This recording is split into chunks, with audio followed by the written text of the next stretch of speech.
All right, welcome back, Justen Alias, Nexus Network podcast.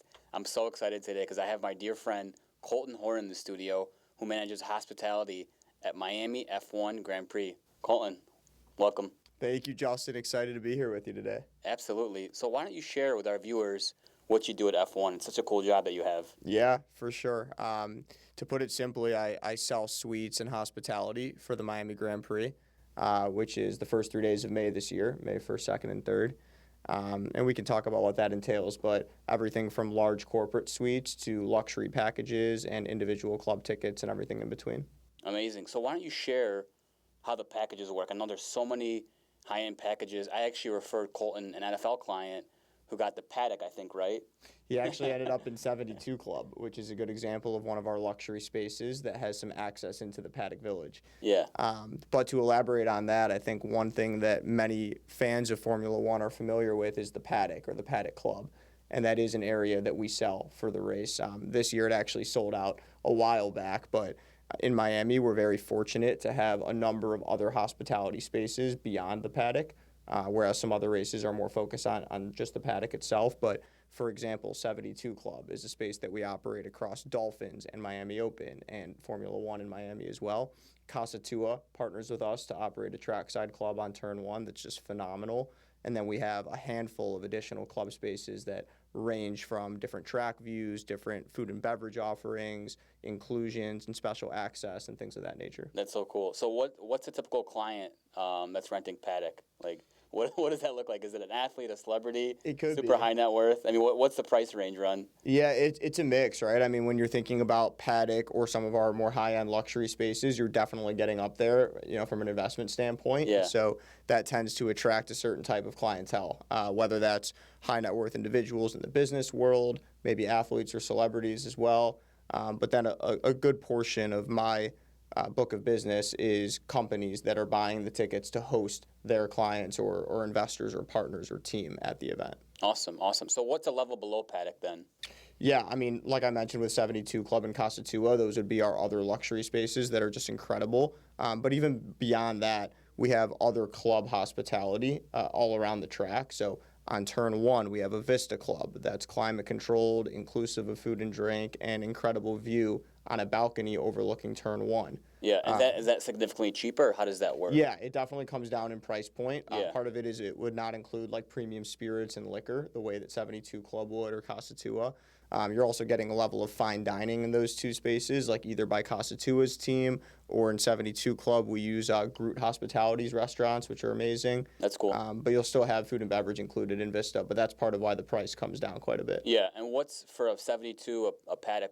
How many people can fit in those suites usually? Yeah, we sell them as individual tickets typically. Okay. Although there are options in both of those spaces for suites. So in 72 Club, those are private sofa boxes that are for a group of 8 people each day.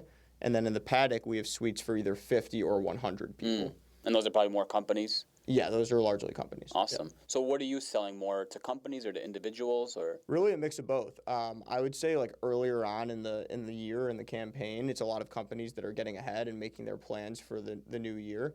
And those conversations can sometimes take months, to ultimately culminate in what they decide to do. But especially as the race gets closer and as more, marketing and promotion comes, leading up to May, we get a rush of inquiries for individuals that are trying to secure their own hospitality. So that's when we look at some of these club spaces. One of the new ones for this year that we're really excited about would be the MSC Yacht Club. So we actually partnered with MSC Cruises to launch a brand new hospitality structure in the marina area of our campus that's shaped and built like a super yacht, a 5-deck yacht, tons of hospitality inside, food and drink from Bagatelle, and a much more affordable price point than some of those other luxury areas that we were talking about. So that would be one of the spaces that we're really focused on pushing over the next couple of months. That sounds fun. Can you get me in there? Yeah, let's do it. So we were talking earlier about how I referred you an NFL client. That was a really cool experience. His manager needed something last minute. I called you. You took care of him. You did a great job. Share that experience. I thought that was a really cool thing that we worked on together. So yeah, for sure. I mean, I've been fortunate to meet a lot of great people through you, Justin, but that one in particular, worked out so well. It was very smooth and easy to work with their manager and secure the tickets for them. And then throughout the weekend, I made sure to either check on them myself each day or have one of my teammates, make sure they were having a good experience. And we were even able to get them that behind-the-scenes tour of Paddock Village, where the drivers and the teams are hanging out when they're not on the track. So it seems like they really had a phenomenal experience. No, they texted me. They loved it, so I appreciate that. Do you work with a lot of athletes, or is it more? Yeah, I do. We do work with a lot of athletes and high-profile individuals. Formula One has become so popular. It's a global sporting event now. Yeah, Like, I didn't realize how big it was until I went. And thank you for getting me in, by the way. That was a lot of fun. I had a lot of fun. I really enjoyed it. As someone who, I love sports, but I was really never into F1. It was a really cool experience. Yeah, for sure. And I think in the sports world, we see athletes that are coming out on their own, with their friends or their families to enjoy the race. And then we also have a number of brands or other companies that are buying a space or a suite to then host athletes or other influencers out at the race too. So yeah, we definitely do deal with a lot of athletes. So what is the goal of companies when they're renting a suite from you? Is it just to take care of their employees, or what is the goal of the companies usually? Yeah, it can be more of an internal team facing event where they're hosting maybe some of their top performers or some of their key employees. Probably the majority of the time though is more client facing, where they're taking some key customers, maybe some strategic partners, even investors. And it can be for a variety of purposes. Sometimes it's just to rub elbows and network. It's networking, right? Yeah, for sure, especially in some of these high-end hospitality spaces. But other times it's to get face time with their key clients for the 3 days of the event. That's smart. Yeah, because there's a lot of sporting events where you can have a suite and host clients, right? But one of the things that differentiates F1 is that it's ultra premium, right? What does that mean? Meaning, like, if you were to invite a C-level executive at a company that you're already working with or a company you're trying to work with, they're most likely going to want to come. They're going to accept that ticket. They're going to book their flight. They're going to meet you there. Versus at other events, maybe that ticket gets passed down to somebody else on the team, right? But you're going to get the right people in the room that you want to work with or build your company around. And then you're going to get undivided attention throughout the 3 days in an environment that's super fun, exhilarating. There's high-speed racing going on. The hospitality is great. And so you're just creating like a shared experience that I think it's an experience. It builds trust and it builds rapport of continuing to work together. That makes sense. So our network is you're part of our network, Hustle Society. You meet so many people through your job. What tips would you have for someone that wants to get into what you do, or for networking in general? Yeah, I think, regardless of what industry or what company you're with, if making connections and networking is something that's important to you, a few of the things that have been really helpful for me, number one is I use LinkedIn very proficiently. Not posting a lot or anything like that, although, certainly can. But for me, I'm consistently building my network on LinkedIn, specifically with people and companies that I want to connect with and I want to learn about. So that's something I do day in and day out.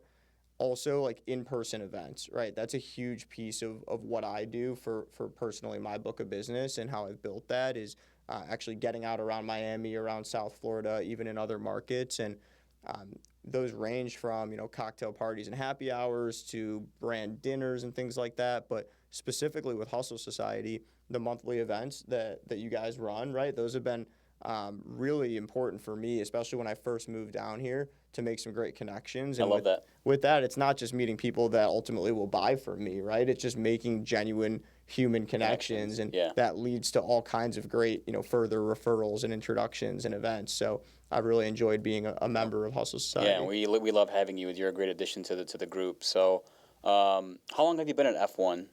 I moved down here to take the job in September of 2024. So pretty year recent. And a half, yeah. Okay. What were you doing before that? I was in Chicago, which is where I'm from, and I was actually in the beverage world. I launched a startup drink when I was in college at Northwestern, and it was a functional energy nootropic drink.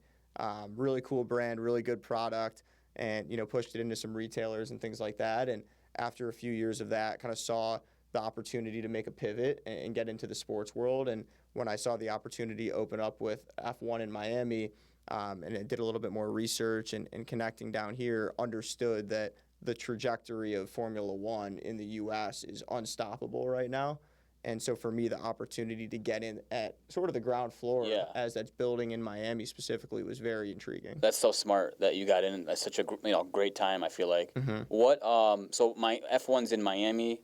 Vegas, anywhere else? Yep, Austin would be Austin. the other American race, but outside of the U.S., all over Europe, some of the classic ones are Silverstone in the UK, Monaco, Monaco, yeah. Monza in Italy is one I'd very much like to Oh, go I didn't know to. they had one in Italy They too. do, yeah, they have two actually. And then in South America, they have Brazil.